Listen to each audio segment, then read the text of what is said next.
En las afueras de Zacatecas, donde el sol del desierto castiga la tierra agrietada y los cerros se tiñen de un ocre melancólico, se alzan los restos del orfanato de Nuestra Señora de la Soledad. No es una ruina romántica, de esas que atraen a fotógrafos y poetas, sino un esqueleto de adobe y cantera rosa, que parece encogerse sobre sí mismo, como si quisiera desaparecer bajo el peso de su propia memoria.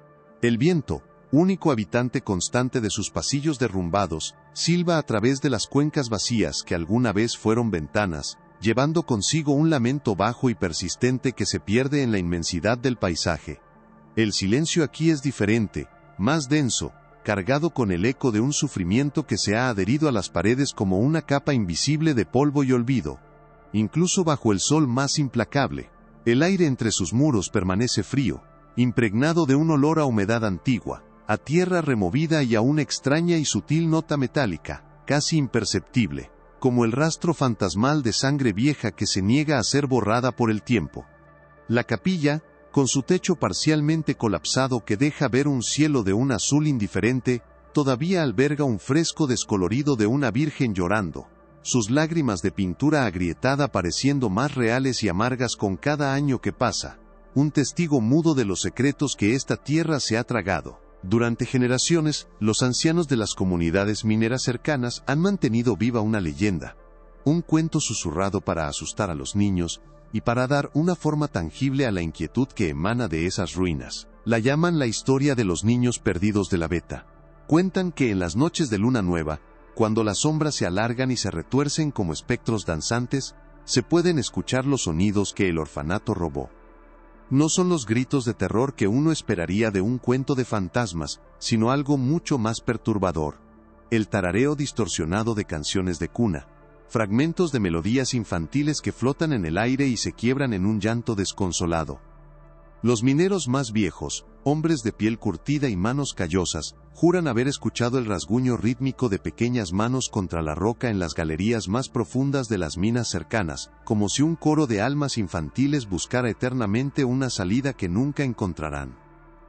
La leyenda se ha convertido en una parte intrínseca del folclore de Zacatecas, una advertencia sombría sobre la codicia y la oscuridad que se esconde bajo la inmensa riqueza de la plata, un relato que todos conocen pero que nadie se atreve a investigar, prefiriendo dejarlo en el reino seguro y distante de la superstición.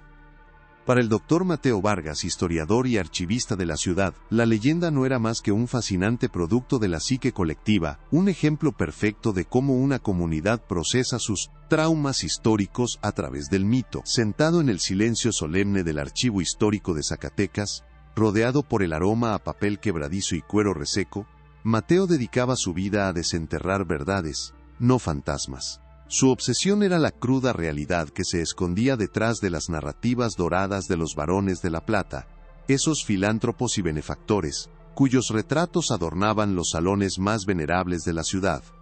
El orfanato de Nuestra Señora de la Soledad siempre había sido una nota discordante en su meticulosa reconstrucción del pasado.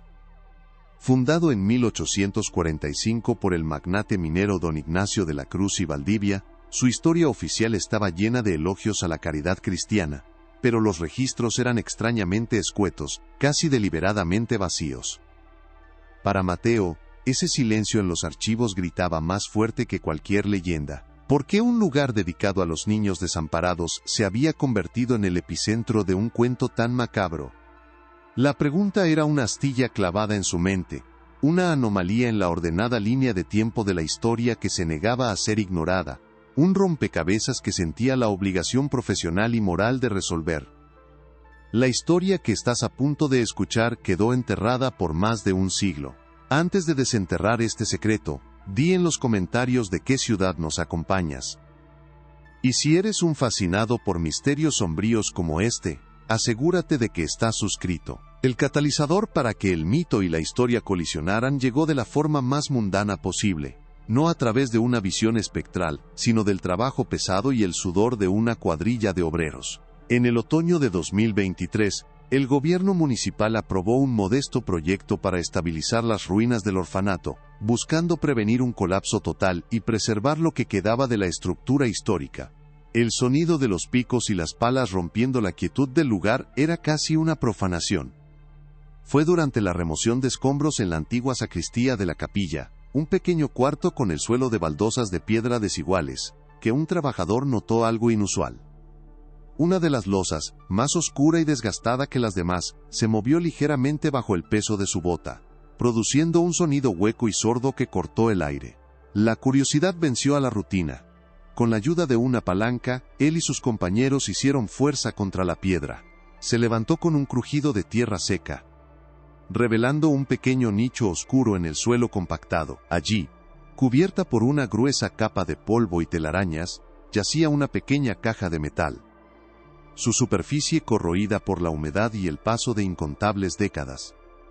No era un cofre del tesoro, era demasiado pequeña y humilde, pero su presencia allí, deliberadamente oculta, cargaba el ambiente de una tensión repentina e inexplicable. La caja, ennegrecida y abollada, fue entregada a las autoridades locales, quienes, al considerarla un artefacto de posible valor histórico, la enviaron al único hombre en Zacatecas que sabría qué hacer con ella, el doctor Mateo Vargas. En la quietud de su estudio, bajo la luz ámbar de una lámpara de escritorio, Mateo examinó el objeto con la delicadeza de un cirujano. Era una caja de música infantil.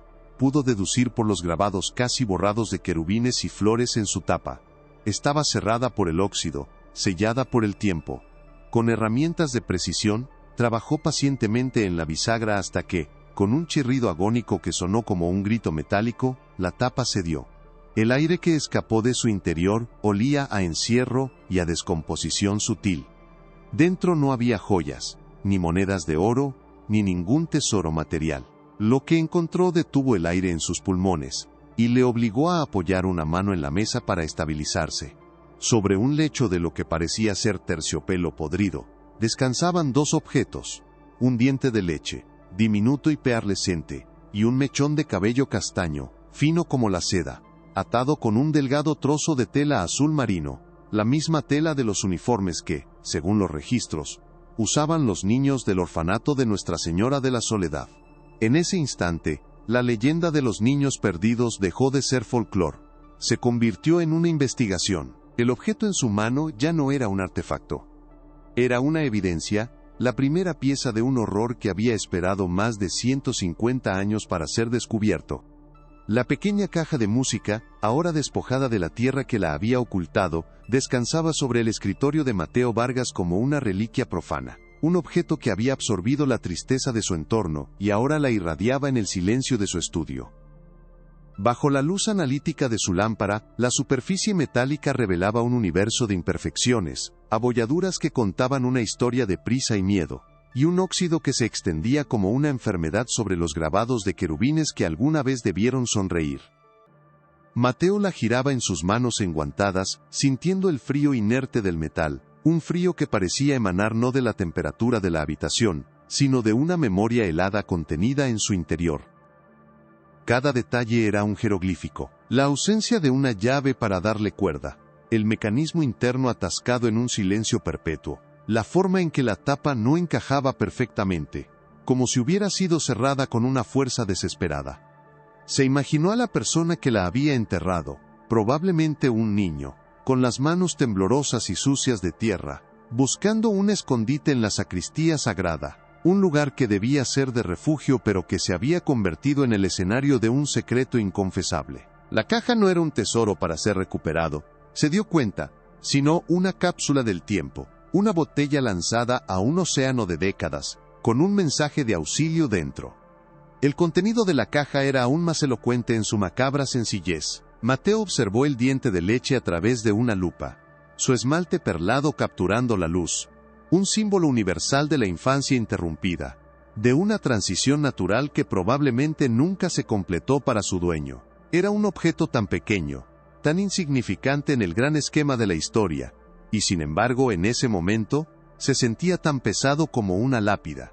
A su lado, el mechón de cabello castaño, increíblemente preservado, conservaba un brillo sedoso.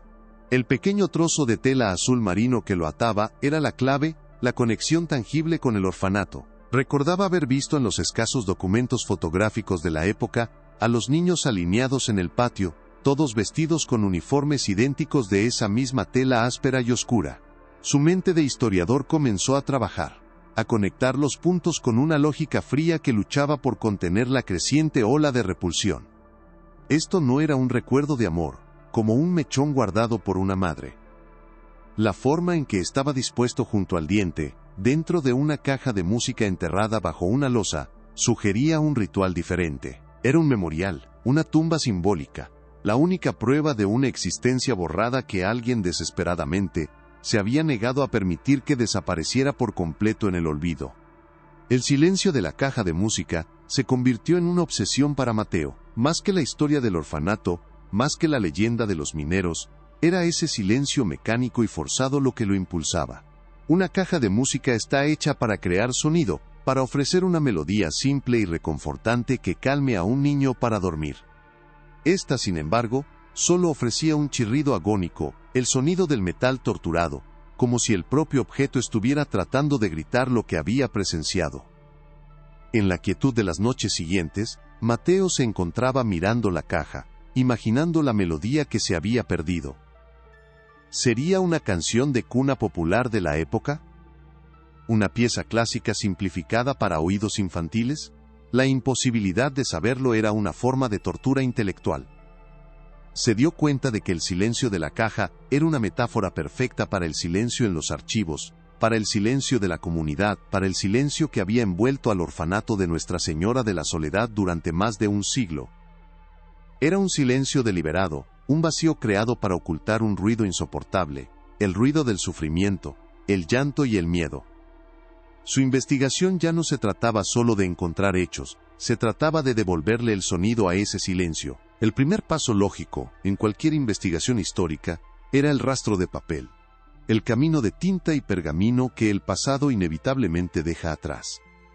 El Archivo Diocesano de Zacatecas, un edificio austero de cantera rosa adosado a la catedral, era el custodio de los registros eclesiásticos de la región.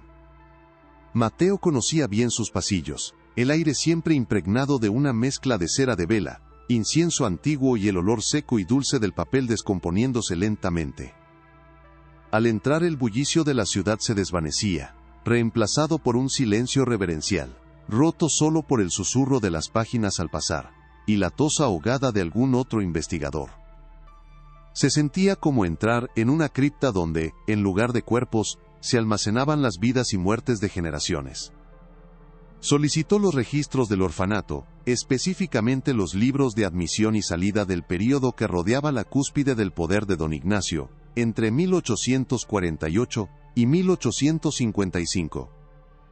Mientras esperaba, la imagen del diente de leche y el mechón de cabello se superponía en su mente a las hileras de estanterías llenas de legajos, cada uno un universo de historias esperando ser leídas. Sabía que estaba buscando un nombre, una aguja en un pajar de almas olvidadas, el nombre del niño al que pertenecían esas reliquias. Los libros que le trajeron eran enormes, encuadernados en cuero agrietado, y tan pesados que parecían contener el peso de todas las vidas que documentaban. Al abrirlos, una nube de polvo fino se elevó, danzando en el haz de luz que se colaba por un vitral alto. Las páginas de admisión estaban meticulosamente llevadas por la caligrafía elegante y disciplinada de las monjas. Nombres, fechas de nacimiento estimadas, lugares donde fueron encontrados, cualquier pequeña marca o cicatriz que pudiera ayudar a identificarlos. Mateo leyó los nombres en voz baja, un susurro para sí mismo, dándoles vida por un instante. Lucía, encontrada en los escalones de la iglesia de Fátima. Santiago, hijo de un minero fallecido en un derrumbe. Elena, sin apellido, abandonada en el mercado. Cada entrada era una pequeña tragedia. Un mundo de dolor condensado en unas pocas líneas de tinta sepia. Por un momento, la magnitud de su tarea lo abrumó.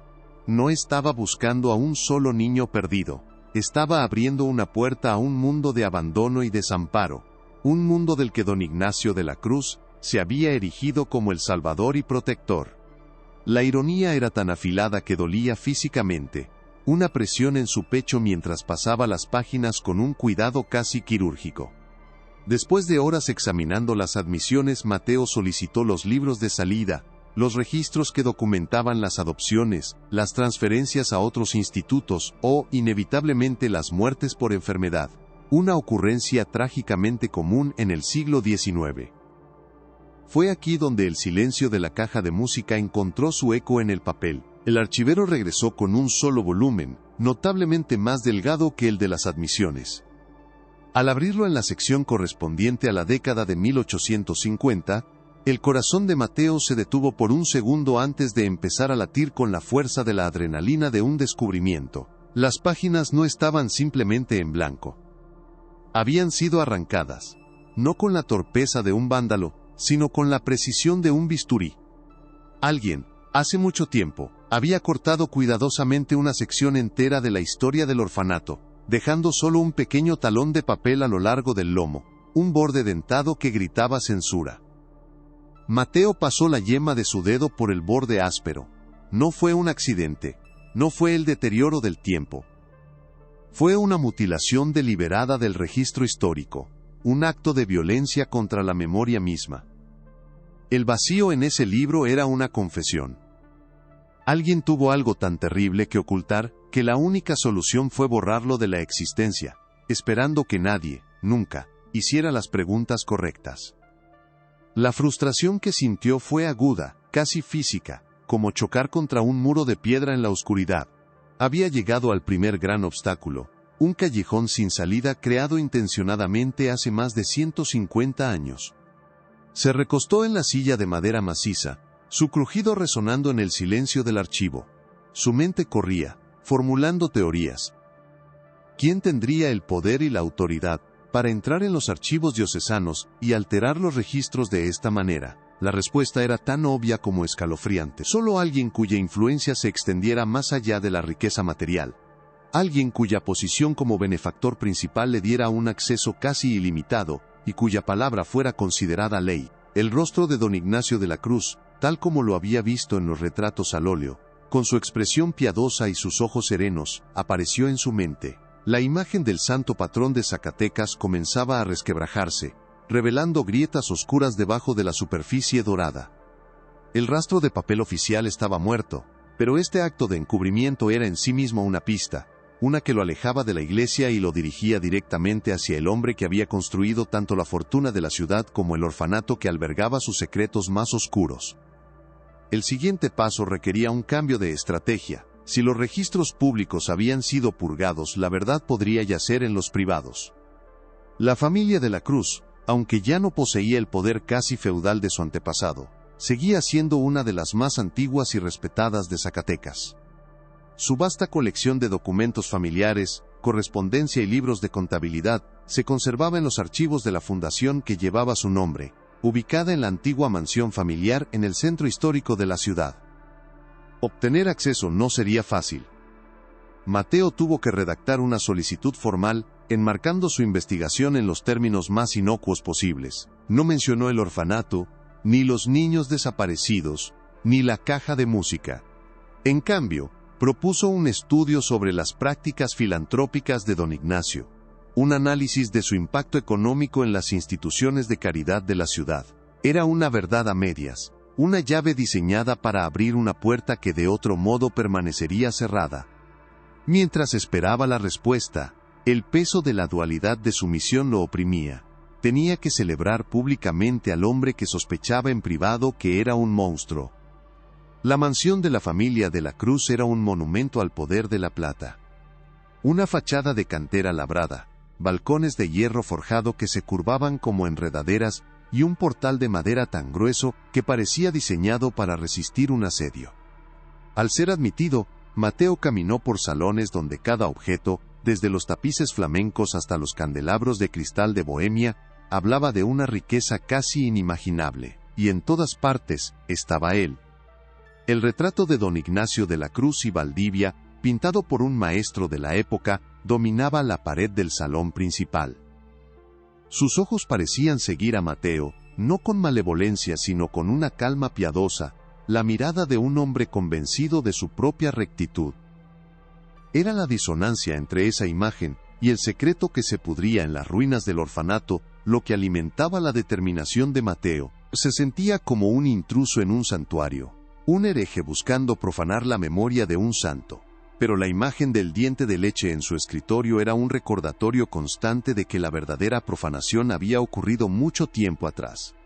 Después de varios días de tensa espera, su solicitud fue aprobada. Fue conducido a una biblioteca privada en el ala oeste de la mansión, una habitación que olía a cuero viejo, a cera para madera, y al aire estancado de los secretos bien guardados. Las estanterías iban del suelo al techo, repletas de volúmenes encuadernados con los mejores materiales. Le asignaron una pequeña mesa bajo la mirada severa de otro retrato de don Ignacio, esta vez más joven, con una ambición de acero en sus ojos. Mateo comenzó su búsqueda, no en diarios o cartas personales que seguramente habrían sido expurgados, sino en el lugar más aburrido, y por lo tanto más honesto. Los libros de contabilidad, de la mina principal de don Ignacio, la mina de la Divina Providencia. Durante días, se sumergió en un mar de números, de columnas de débitos y créditos, de registros de producción y salarios. Era un trabajo agotador y monótono, diseñado para adormecer la mente, pero Mateo buscaba algo específico, anomalías, patrones, cualquier cosa que se saliera de la rutina financiera de una operación minera masiva. Fue en el tercer día de su búsqueda, con los ojos cansados de descifrar la caligrafía apretada del contable, que encontró el primer hilo. En el libro de contabilidad de 1849, encontró una entrada inusual. Una suma considerable, equivalente a miles de pesos de la época, registrada bajo la vaga descripción de «donación caritativa especial».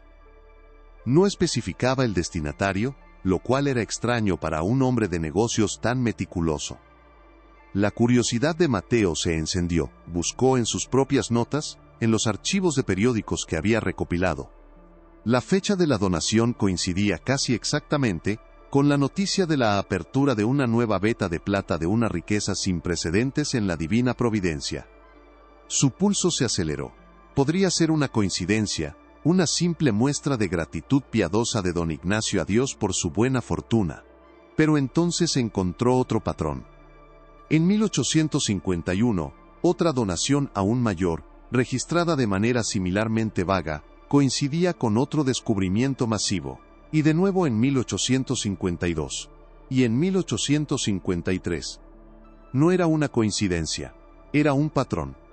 El historiador dentro de él sabía que la correlación no implicaba causalidad, pero el investigador sentía una certeza helada en la boca del estómago.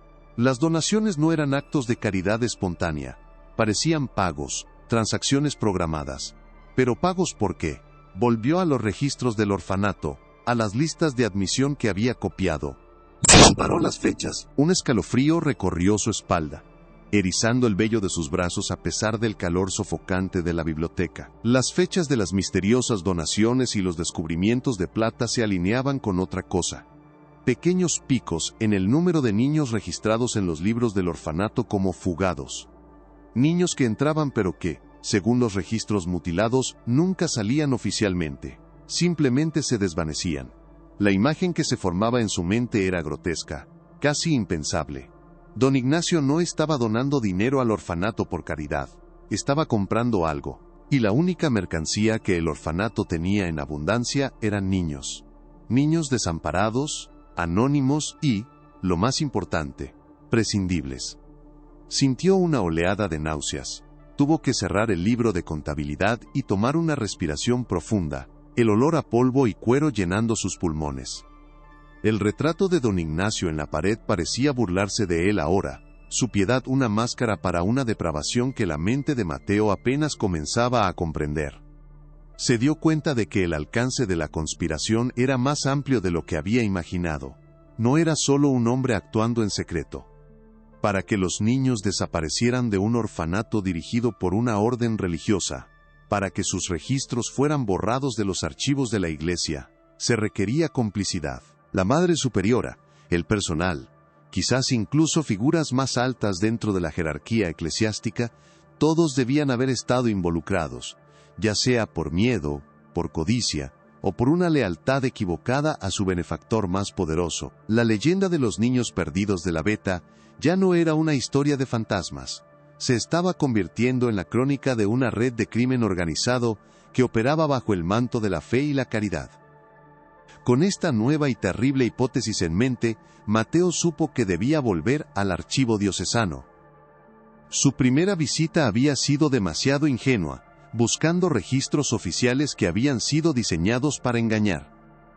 Ahora necesitaba buscar algo más personal, algo que pudiera haber escapado a la purga. Necesitaba encontrar una voz humana en medio del silencio burocrático. Solicitó acceso a la correspondencia general de la diócesis para el mismo periodo, específicamente cualquier carta intercambiada entre la Madre Superiora del Orfanato, una mujer llamada Sor Isabel de la Trinidad, y el obispo de Zacatecas de la época. Era una apuesta arriesgada. Dicha correspondencia podría haber sido destruida, o podría no contener nada más que informes rutinarios y peticiones de fondos. Pero era la única vía que le quedaba. La última oportunidad de encontrar un testigo que, sin saberlo, hubiera dejado su testimonio para la posteridad. La búsqueda fue como buscar una aguja en un pajar de papel quebradizo. Pasó días enteros revisando cajas de documentos desordenados, cartas sobre disputas de tierras, informes parroquiales, decretos episcopales. El aire estaba cargado con el polvo de asuntos olvidados, y la tinta de muchas de las cartas se había desvanecido hasta convertirse en un fantasma ilegible. La frustración comenzó a asentarse de nuevo, una sensación de agotamiento y desesperanza.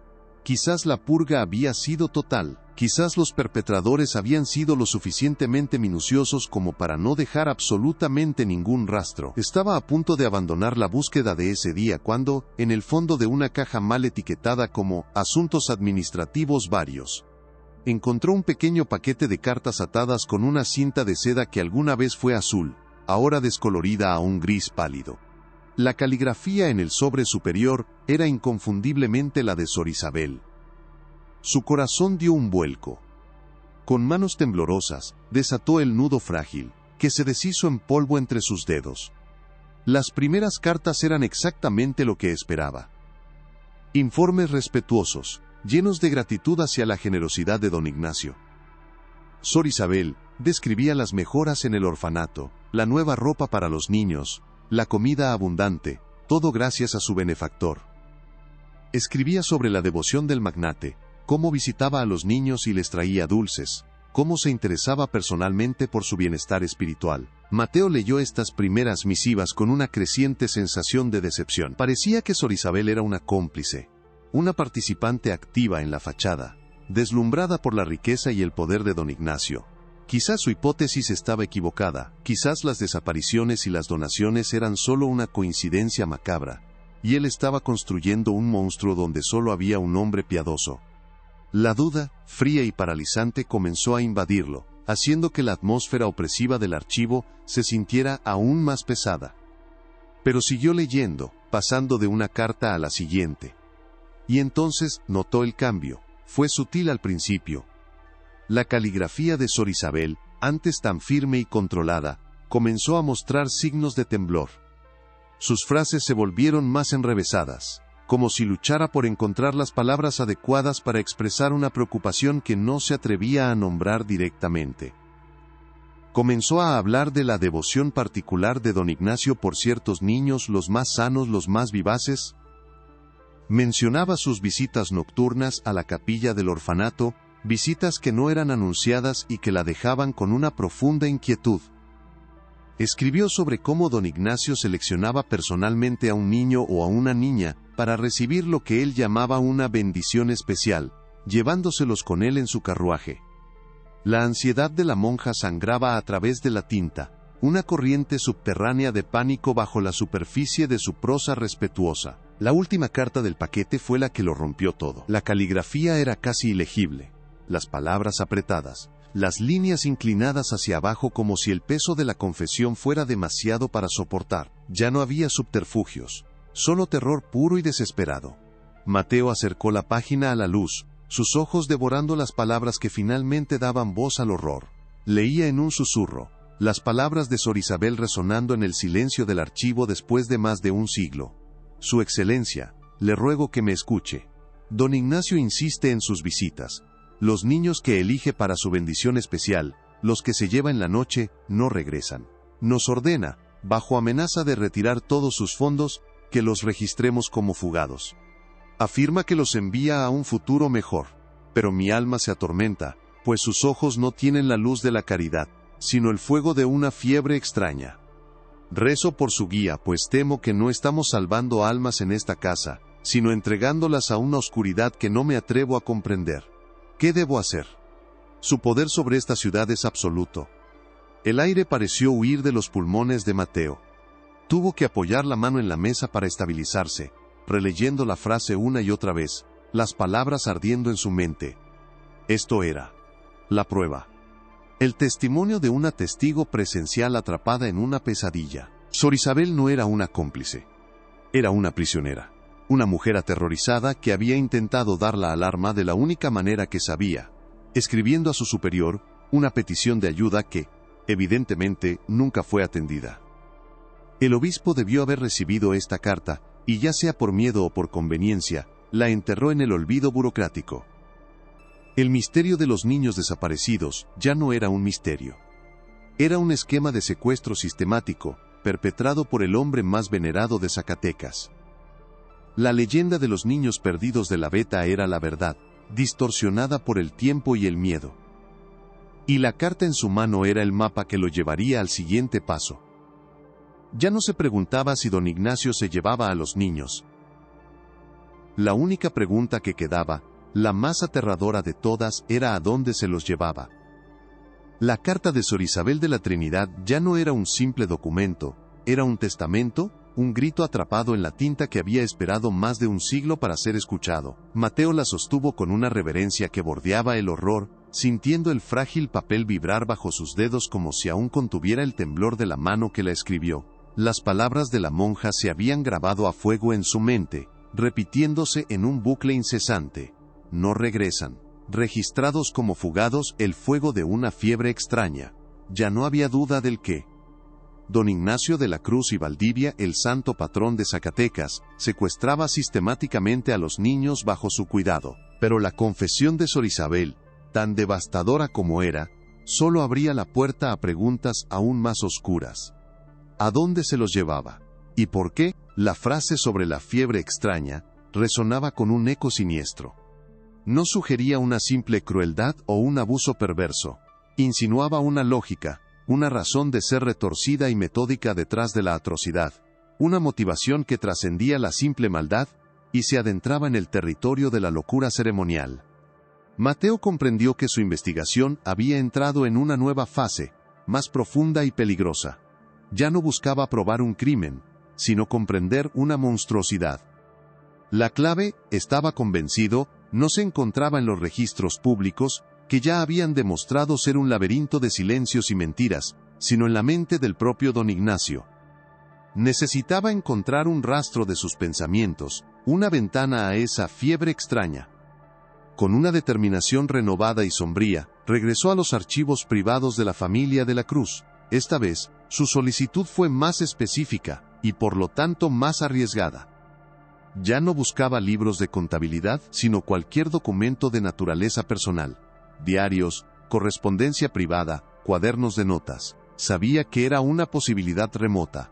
Un hombre que había purgado meticulosamente los archivos de la iglesia seguramente habría hecho lo mismo con los suyos. Mientras caminaba de nuevo por los opulentos salones de la mansión, bajo la mirada serena de los retratos de su objetivo, se sentía como un profanador de tumbas, consciente de que los secretos más profundos no se entierran con los huesos, sino en las páginas que se dejan atrás. La tensión en el aire de la biblioteca era palpable, como si los propios libros contuvieran la respiración, protegiendo al hombre que los había reunido.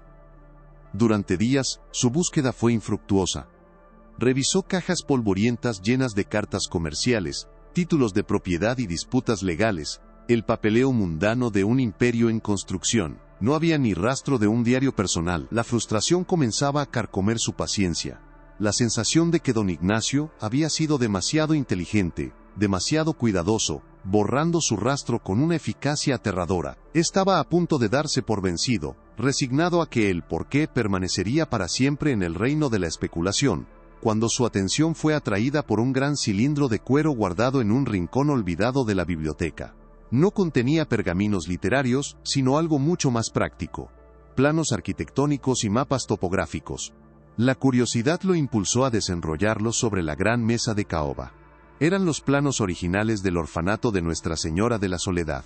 Mateo los examinó con su ojo entrenado, reconociendo el diseño de la capilla, los dormitorios, el refectorio. Parecía un edificio perfectamente normal, diseñado con la solidez y la simetría propias de la época.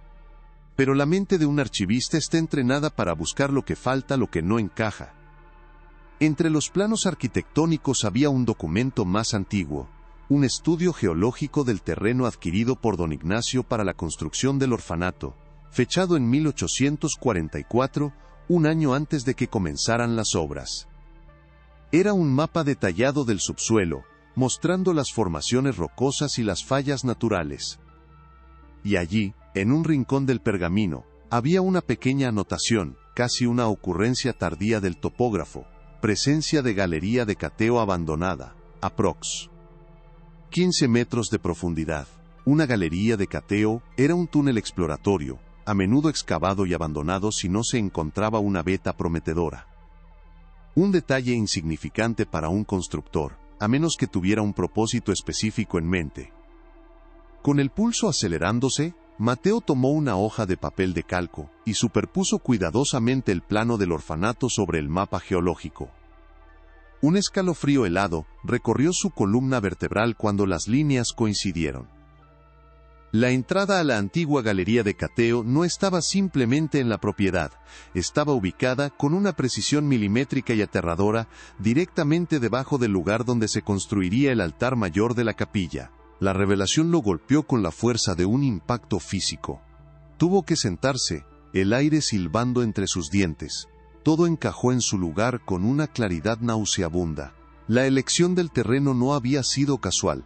Las visitas nocturnas de don Ignacio a la capilla, mencionadas por Sor Isabel.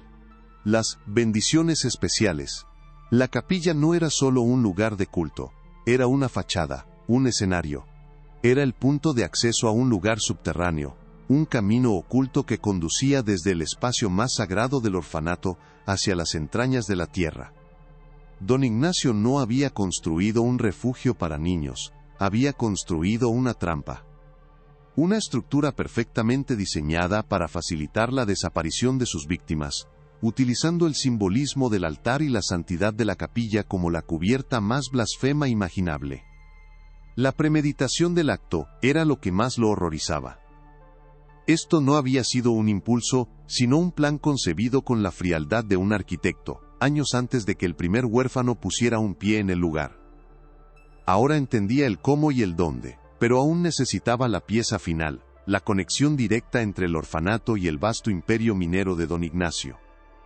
Volvió a examinar los cilindros de cuero, buscando mapas más recientes de la mina principal, la Divina Providencia, cuyos terrenos colindaban con los del orfanato. Encontró un mapa de operaciones de 1853, un laberinto de túneles y galerías que se extendían por kilómetros bajo tierra como las venas de un monstruo. Siguió con el dedo el trazado de los túneles más cercanos al orfanato.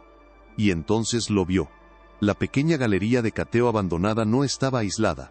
En algún momento después de 1844, había sido conectada, a través de un nuevo túnel, directamente con la red principal de la Divina Providencia.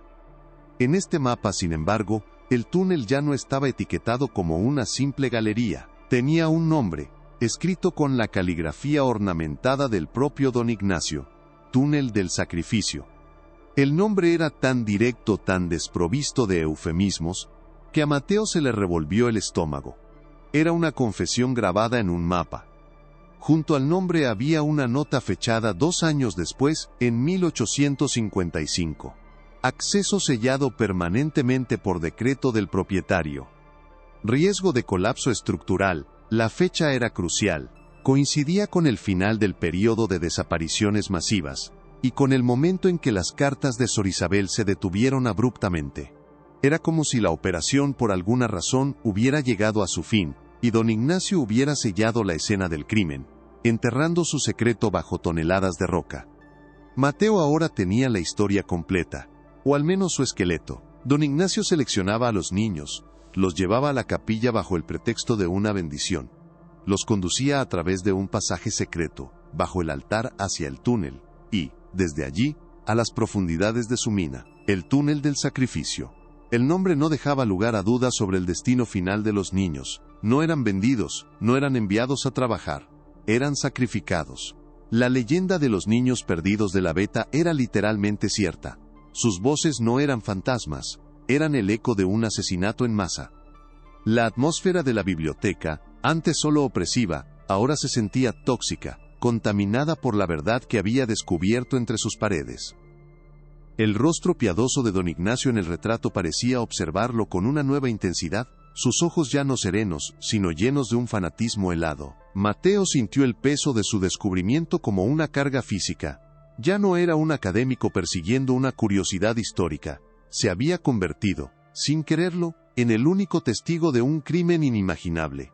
El único que podía dar voz a docenas de víctimas sin nombre. El conocimiento lo aislaba, lo separaba del mundo normal. Sabía que no podía detenerse ahora. El rastro de papel había terminado. La siguiente fase de la investigación no tendría lugar en un archivo, sino en la tierra misma, en las ruinas frías y silenciosas del orfanato. Tenía que probar físicamente lo que los mapas y las cartas le habían contado. Tenía que abrir esa tumba. El proceso de obtener el permiso para excavar fue una batalla en sí misma. Mateo se encontró con un muro de incredulidad y resistencia burocrática. Presentó su caso ante el Ayuntamiento y el Instituto Nacional de Antropología e Historia. Un panel de historiadores, arqueólogos y funcionarios de la ciudad que escucharon su teoría con una mezcla de escepticismo y horror.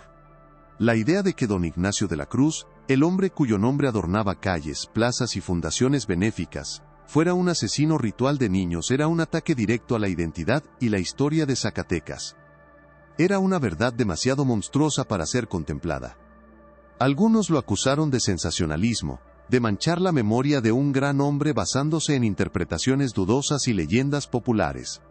La familia de la Cruz, notificada de la investigación, utilizó su considerable influencia para intentar bloquear el proceso, calificándolo de una calumnia sin fundamento. Mateo se mantuvo firme. Metódicamente, presentó sus pruebas una por una, construyendo su caso con la precisión de un fiscal. Primero la caja de música, el diente y el mechón de cabello, la evidencia física que había iniciado todo. Luego, los registros del orfanato con las páginas arrancadas, la prueba de un encubrimiento. A continuación, los libros de contabilidad de la mina, mostrando el patrón de donaciones que coincidían con las desapariciones y los descubrimientos de plata. Después, leyó en voz alta extractos de las cartas desesperadas de Sor Isabel, su voz llenando la solemne sala de juntas, las palabras de la monja resonando a través de las décadas. Finalmente, y de forma más contundente, desplegó los mapas sobre la gran mesa, el estudio geológico, los planos del orfanato y el mapa de la mina con su túnel del sacrificio. La evidencia visual era irrefutable, una hoja de ruta hacia el corazón de la oscuridad. El silencio que siguió a su presentación fue denso y pesado. Los rostros de los miembros del panel reflejaban una lucha interna entre la negación y la horrible aceptación. Podían cuestionar sus interpretaciones, pero no podían negar la convergencia de las pruebas. Las cartas, los números y sobre todo los mapas contaban una historia coherente y aterradora. Tras horas de deliberación a puerta cerrada, la decisión fue tomada.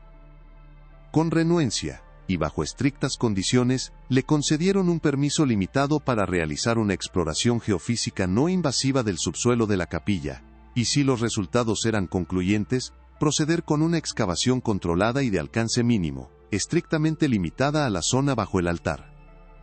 Era una victoria, pero una que no traía ninguna alegría, solo la sombría certeza de lo que estaba por encontrar.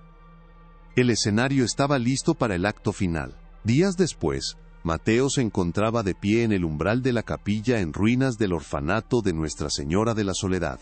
El sol de la tarde se filtraba a través del techo derrumbado, proyectando largas y danzantes sombras sobre el suelo de piedra. El viento soplaba a través de las cuencas vacías de las ventanas, produciendo un gemido bajo y melancólico, el mismo sonido que había alimentado la leyenda durante generaciones. Un pequeño equipo de arqueólogos y trabajadores esperaba sus instrucciones, sus herramientas dispuestas sobre una lona. El aire estaba cargado de una tensión casi eléctrica, la quietud que precede a una revelación monumental. Mateo miró hacia el lugar donde una vez estuvo el altar, el suelo de losas de piedra desiguales que había visto tantas misas, y, sospechaba, tantas despedidas silenciosas y terribles. Sabía, con una certeza que le helaba la sangre, que no estaba de pie sobre tierra sagrada, sino sobre la tapa de un sepulcro. La larga cacería a través de los archivos había terminado. Ahora comenzaba la exhumación. ¿Cualquier parte de esta sombría revelación te ha impactado más? Deja tu reacción en los comentarios. El equipo de geofísica comenzó su trabajo, deslizando el radar de penetración terrestre sobre las losas de piedra. En el monitor, las ondas de radio dibujaban un mapa del subsuelo, revelando las capas de tierra compactada y roca. Mateo observaba la pantalla por encima del hombro del técnico, su corazón latiendo al ritmo lento y constante de la máquina. Durante la primera hora no apareció nada fuera de lo común. Solo tierra y más tierra. La duda comenzó a filtrarse de nuevo. ¿Y si se había equivocado? ¿Y si el túnel se había derrumbado hace mucho tiempo, borrado por la geología inestable de la región? Pero entonces, justo cuando el radar pasaba sobre el área designada por los mapas, la imagen en la pantalla cambió. Una anomalía clara apareció. Un vacío, una estructura hueca de forma rectangular, a unos 3 metros por debajo de la superficie. Era una cavidad artificial, inconfundible. El técnico señaló la pantalla. «Doctor Vargas», dijo con la voz contenida, «hay algo ahí abajo, algo que no debería estar». El permiso para excavar se activó de inmediato. Los trabajadores, con un cuidado reverencial, comenzaron a levantar las pesadas losas de piedra del antiguo presbiterio, las mismas losas sobre las que don Ignacio se había arrodillado para rezar. Debajo, encontraron una capa de tierra compacta. Con palas y cepillos, comenzaron a retirarla. El aire se llenó del olor húmedo y terroso del suelo que no había visto la luz en más de un siglo. El trabajo era lento, meticuloso. Cada centímetro de tierra era examinado antes de ser retirado. Pasaron las horas. El sol comenzó a descender, tiñendo las ruinas de tonos anaranjados y púrpuras, haciendo que las sombras se alargaran como dedos acusadores. Y entonces, una de las palas golpeó algo sólido con un sonido sordo y antinatural. No era el sonido de la roca, sino de la madera. Con un cuidado extremo, cepillaron la tierra circundante, revelando el contorno de una trampilla de madera podrida, reforzada con correas de hierro oxidadas. Estaba cerrada con un pesado candado, tan corroído que parecía una masa informe de metal rojizo. Habían encontrado la entrada. Con la ayuda de una barra de hierro, el candado, debilitado por un siglo y medio de corrosión silenciosa, se desintegró en una lluvia de polvo rojizo. El sonido del metal rindiéndose fue desproporcionadamente pequeño en la vasta quietud de la capilla, pero para Mateo Vargas, resonó como el disparo que da inicio a la parte final y más temida de una cacería. 2 de los trabajadores hicieron palanca en los bordes de la trampilla. La madera, hinchada y podrida por la humedad que se filtraba desde la tierra, se resistió con un gemido largo y agónico, como si el propio orfanato se negara a revelar su último y más terrible secreto. Finalmente, cedió, abriéndose hacia adentro con un golpe sordo, que levantó una nube de polvo y esporas. Un soplo de aire frío y viciado se precipitó desde la abertura, un aliento fétido que había estado atrapado en las entrañas de la tierra durante generaciones. Olía a roca húmeda, a minerales, a la profunda y primordial oscuridad de una cueva. Pero, debajo de todo eso, había otra nota, un olor orgánico y sutil a descomposición seca, el fantasma olfativo de la vida extinguida. La luz de las linternas de los arqueólogos penetró la oscuridad, pero pareció ser devorada, incapaz de iluminar más que unos pocos escalones de piedra toscamente tallados que descendían hacia un abismo negro e insondable.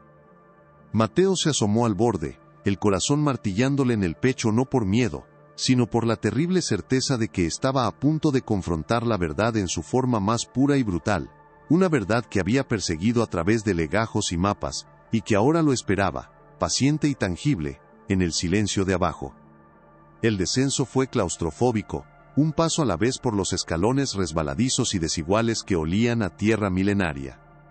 El aire se volvía más frío y denso con cada metro que bajaban, y el único sonido era el de su propia respiración contenida y el crujido de la arena bajo sus botas. El túnel al que llegaron era estrecho, apenas lo suficientemente ancho para que un hombre pasara de lado, sus paredes de roca viva arañadas por las herramientas de mineros anónimos de un tiempo olvidado. No era un pasaje construido para la eficiencia, sino para el secreto. Después de unos 20 metros, el túnel se abría a una pequeña cámara, no más grande que una habitación modesta. El aire aquí era aún más estancado, inmóvil. Mateo dirigió el haz de su linterna a través del espacio, y el tiempo pareció detenerse. La luz barrió el suelo de tierra y se posó sobre un pequeño objeto blanco. Al principio, su mente no pudo procesarlo. Parecía una piedra extraña, pulida. Pero luego la luz se movió y reveló otro, y otro más. Eran cráneos. Pequeños cráneos infantiles, dispuestos cuidadosamente en un círculo, como si los niños hubieran sido acostados para dormir una última siesta juntos. Sus esqueletos increíblemente frágiles, yacían en la misma formación, las pequeñas costillas y los huesos de las extremidades casi intactos en el ambiente seco y protegido de la mina. El equipo se quedó en un silencio absoluto, un silencio tan profundo que parecía absorber todo el sonido del universo. No había gritos, ni exclamaciones de horror. Solo la comprensión silenciosa y compartida de que estaban parados en medio de una fosa común, un santuario profano donde la leyenda de los niños perdidos de la beta se convertía en una realidad insoportable.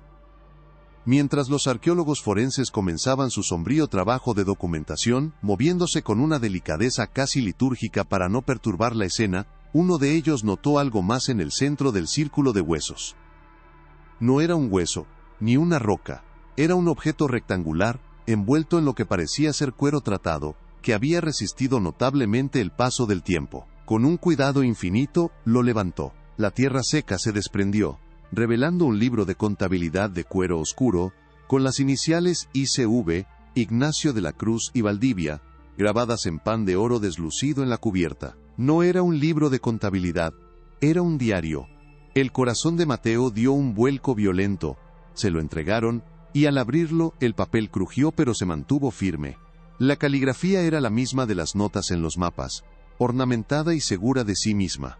No era la confesión de un hombre atormentado, sino el registro meticuloso de un fanático. Mateo leyó una de las últimas entradas, fechada en 1855, su propia voz un susurro ronco en la tumba silenciosa. Esta noche he entregado a la Santa Tierra la ofrenda final, la pequeña Elena. Su alma, la más pura de todas, ha sido aceptada. La beta principal canta con una nueva riqueza, un regalo de gratitud de las profundidades. He sellado el túnel. Mi pacto está cumplido. Zacatecas florecerá sobre la inocencia que he sembrado en su corazón de plata. No son sacrificios, son consagraciones. No es muerte, es una transmutación sagrada. La revelación de doble fondo era más escalofriante que la masacre misma. Don Ignacio no era un monstruo impulsado por la codicia. Era un profeta de su propia religión de mente, un hombre que creía, con cada fibra de su ser, que estaba cometiendo actos sagrados, alimentando a la tierra con almas infantiles para asegurar la prosperidad de su ciudad. El horror no residía en su crueldad, sino en su piedad. La verdad, ahora completa y sin adornos, se reconstruyó en la mente de Mateo con una claridad cinematográfica y espantosa. Veía a don Ignacio de la Cruz, con su semblante de benefactor y sus ropas impecables, caminando por los pasillos del orfanato. Su sonrisa era cálida, sus bolsillos llenos de dulces, sus palabras suaves como la seda. Elegía a su víctima, no al azar, sino con el ojo de un conocedor, buscando la vivacidad, la salud, la inocencia más radiante. Lo veía llevándose a un niño o una niña de la mano, prometiéndole una oración especial en la capilla, una bendición que solo él podía dar. La escena se trasladaba a la capilla tenuemente iluminada por las velas, el olor a incienso mezclándose con el miedo apenas perceptible del niño. Don Ignacio arrodillándose, no para rezar, sino para levantar la losa secreta bajo el altar, revelando la boca negra del túnel. La promesa de un futuro mejor se convertía en el empujón hacia la oscuridad, el llanto del niño siendo ahogado por el sonido de la trampilla al cerrarse. Lo seguía en la oscuridad del túnel, la pequeña mano del niño aferrada a la suya, la confianza convirtiéndose lentamente en terror a medida que se adentraban en las entrañas frías y silenciosas de la tierra. La reconstrucción culminaba en la pequeña cámara, la luz de una sola lámpara de aceite revelando el círculo de sus víctimas anteriores, y el acto final, descrito en su diario no como un asesinato, sino como una entrega solemne, una ofrenda a la deidad hambrienta de plata que vivía bajo sus pies. La fachada de piedad se había desmoronado, revelando no a un hombre, sino a un sacerdote de una fe de sangre y piedra. Las semanas que siguieron fueron un torbellino de actividad sombría. Los restos de al menos 12 niños fueron recuperados de la mina. El análisis forense confirmó sus edades, entre 5 y 10 años, y las fechas de su muerte coincidían perfectamente con el período de las desapariciones documentadas. La caja de música con su diente de leche y su mechón de cabello fue identificada como perteneciente probablemente a una de las últimas víctimas, un memorial oculto por otra niña, quizás una hermana mayor o una amiga, la única que había sospechado la verdad y que había dejado una única y desesperada pista antes de probablemente correr la misma suerte o lograr escapar al olvido. La ciudad de Zacatecas se vio obligada a confrontar el origen monstruoso de su edad dorada. El nombre de don Ignacio de la Cruz y Valdivia fue borrado de las placas, sus estatuas retiradas en la quietud de la noche, su legado reescrito de filántropo a asesino ritual. Los descendientes de la familia, avergonzados y horrorizados, emitieron una disculpa pública y financiaron un entierro digno para las víctimas en el cementerio principal de la ciudad, un pequeño monumento de mármol blanco que ahora se erige como un recordatorio silencioso de la verdad desenterrada. La leyenda de los niños perdidos de la Beta dejó de ser un cuento para asustar a los niños. Se convirtió en la historia fundacional más oscura de la ciudad, un testimonio de cómo la fe puede pervertirse en fanatismo y la caridad en una fachada para la barbarie. Desde el mirador del Cerro de la Bufa, las luces de Zacatecas se extienden por el valle como un mar de joyas caídas, un testimonio deslumbrante de la riqueza que la plata trajo a esta tierra. Mateo Vargas a menudo se paraba allí, contemplando la belleza de la ciudad que amaba, una belleza que ahora veía con otros ojos. Sabía que cada torre de iglesia, cada fachada de cantera rosa, cada adoquín de sus calles históricas, fue construido, en parte, con la plata extraída de las minas de don Ignacio, la misma plata que el magnate creía haber comprado con la sangre de los inocentes. La ciudad misma era un monumento a su pacto oscuro. El viento que soplaba desde los cerros ya no le sonaba como un simple lamento, sino como el eco persistente de canciones de cuna interrumpidas, un recordatorio de que la historia, por mucho que se intente enterrar, siempre encuentra la manera de salir a la superficie. La prosperidad de Zacatecas tenía un precio, un secreto guardado en las profundidades de la tierra. Y mientras observaba el brillo indiferente de la ciudad, Mateo no podía evitar hacerse una última pregunta inquietante. Una pregunta que flotaba en el aire frío de la noche. Si la riqueza que vemos nació de una deuda tan terrible, ¿cuándo reclamará la tierra el pago final? Si la búsqueda de la verdad en este caso te atrapó hasta el final, demuestra tu apoyo dándole un me gusta al video y compartiéndolo con alguien que también ame un buen misterio. Y para no perderte ninguna de nuestras futuras investigaciones en Archivos Olvidados, suscríbete y activa la campana.